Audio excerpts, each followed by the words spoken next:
नमस्कार दोस्तों, एक बार फिर से आपका अपने चैनल नेशनल इंटरनेशनल अजीब में स्वागत करते हैं। आज 13/5/2022 दिन शुक्रवार। आज का राशिफल 13 मई 2022 धनु। आज व्यवसाय परिवर्तन को लेकर सुखद समाचार की प्राप्ति होगी। शिक्षा में लाभ के संकेत हैं। शासन सत्ता का सहयोग मिलेगा। क्रोध की अतिरिक्त से बचे। परिवार की समस्याएं परेशान कर सकती हैं। दैनिक कार्यों में बाधाएं आएंगी। हेल्प को लेकर प्रसन्न रहेंगे।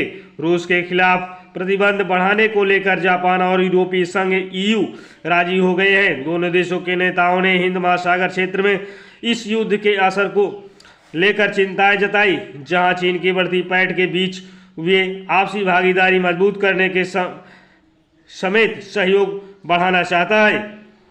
उधर ब्रिटेन के प्रधानमंत्री बोरिस जॉनसन का कहना है कि यूक्रेन पर हमले के बाद रूस के राष्ट्रपति व्लादिमीर पुतिन के साथ संबंध सामान्य होना अब मुश्किल।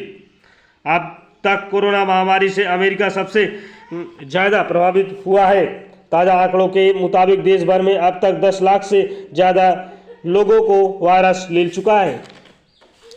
इसे लेकर गुरुवार को अमेरिकी राष्ट्रपति जो बाइडेन ने बयान जारी कर कहा कि देश में कोरोना से होने वाली मौतों की संख्या 10 लाख पार हो गई है, जो कि हमारे लिए एक बेहद दुखद आंकड़ा है। हरियाणा प्रदेश में 12 साल में तीसरी भीषण गर्मी, पारा 47.4 डिग्री। 16 मई को राहत के आसार। हरियाणा, हिसार, सोनीपत सबसे गर्म रहा। 9 जिलों में पारा 45 डिग्री सेल्सियस के पार दर्ज किया गया। मौसम विभाग ने 14 मई तक भीषण गर्मी और प्रचंड लू का येलो अलर्ट जारी कर दिया गया है। वहीं पिछले 12 साल में तीसरी बार सबसे अधिक पारा रहा। हिसार के बालसमंद और सोनीपत के जगदीश में दोनों स्थानों पर अधिकतम तापमान 47.7 डिग्री सेल्सियस दर्ज किया गया। वैश्विक कोविड शिखर सम्मेलन पीएम मोदी ने WTO और WHO में सुधार पर कही बड़ी बात। भारत के टीकाकरण अभियान को लेकर जमकर सराहा। प्रधानमंत्री नरेंद्र मोदी ने कहा कि हमने 98 देशों को 200 मिलियन कोविड वैक्सीन की डोज प्रबंधन के लिए कम लागत वाली कोविड शमन तकनीक विकसित की है। हमने अन्य देशों को भी इन क्षमताओं की पेशकश की है। गुजरात पीएम मोदी बोले, नीतियों का अंतिम लाभार्थी तक पहुंचाना तुष्टिकरण का अंत। प्रधानमंत्री नरेंद्र मोदी ने कहा, अक्सर सूचना के अभाव में सरकारी योजनाएं या तो सिर्फ कागज पर रह जाती हैं या बेहद कम लोग ही उसका लाभ उठा पाते हैं। अंतिम लाभार्थी तक नीतियों को पहुंचाना हालांकि मुश्किल काम है, लेकिन जनता की सेवा का यही अंतिम रास्ता है।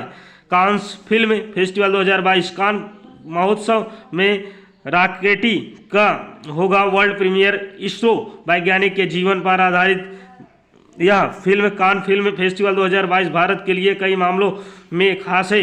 यहाँ देश की आज़ादी के 75वें वर्ष के मौके पर हम आज़ादी का अमृत महोत्सव मना रहे हैं। यही भारत और फ्रांस के कूटनीतिक रिश्ते को भी 75वें वर्ष पूरे हो रहे हैं, जबकि कान फिल्म फेस्टिवल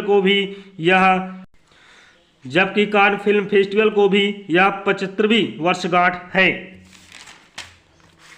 झटका। आकाशवाणी इलाहाबाद के अस्तित्व पर संकट। लखनऊ केंद्र में विलय की तैयारी। आकाशवाणी इलाहाबाद से जुड़े संगीत, साहित्य, कला और नाट्य विधि से जुड़े कलाकारों को बड़ा झटका लगने वाला है।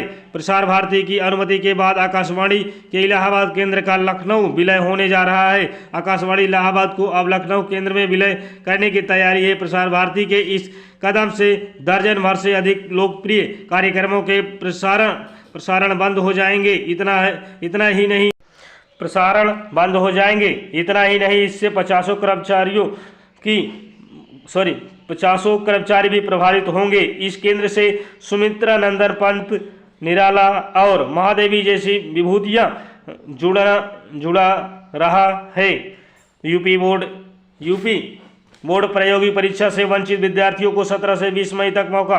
यूपी बोर्ड के सचिव दिव्यकांत शुक्ल ने संबंधित परीक्षार्थियों को निर्देश जारी किए हैं कि तत्काल अपने प्रधानाचार्य से संपर्क करें और निर्धारित तिथियों के बीच प्रयोगात्मक परीक्षा में सम्मिलित हों। इसके बाद परीक्षार्थियों को प्रयोगात्मक परीक्षा में शामिल होने के लिए कोई अन्य अवसर प्रदान नहीं किया जाएगा। इनके लिए 17 से 20 मई तक प्रायोगिक परीक्षा आयोजित की जाएगी।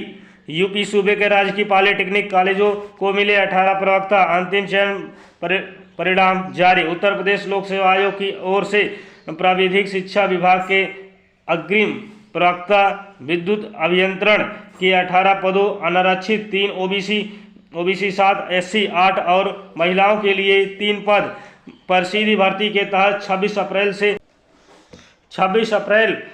से 7 मई के बीच साक्षात्कार लिया गया था। साक्षात्कार के बाद बुधवार रात अंतिम परिणाम जारी किया गया। यदि हमारा वीडियो पसंद आया तो आप इसे लाइक और सब्सक्राइब करना ना भूलें। नमस्कार।